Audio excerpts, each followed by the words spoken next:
A developing situation out of West Frankfort is now garnering national attention.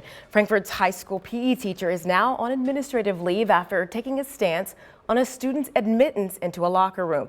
News 3's Rachel Gartner has the story.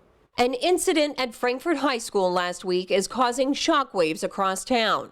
PE teacher Cody Hiller chose not to comment, but according to previous interviews Hiller did with a religious channel and on several podcasts, he says last week he was alerted to a female student who requested use of the boys' locker room for changing purposes following class. Hiller says he approached school administration, citing issues with the circumstances. Hiller says he chose to hold his stance on the circumstances, and administrators chose to put him on administrative leave. Frankfort Superintendent Matt Donkin issued a short press release this afternoon, which states, "As this situation deals with issues covered by privacy laws regarding personnel and student record issues, we are limited to what we can comment at this time.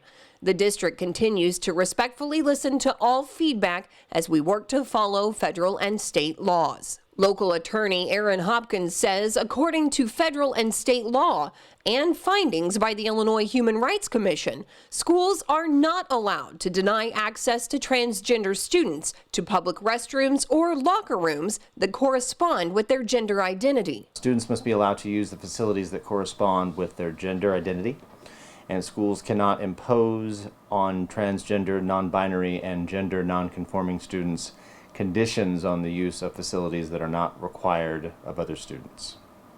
Jennifer Smith from Franzik PC, a law firm in Chicago who specializes in equality and education, says if a school were to ignore this law, they could potentially face very serious consequences. There's state law that would violate, and the potential for liability in terms of damages, attorney's fees. There's federal law that it would violate, which also would have, attorney's fees, damages, also injunctive relief for both of those.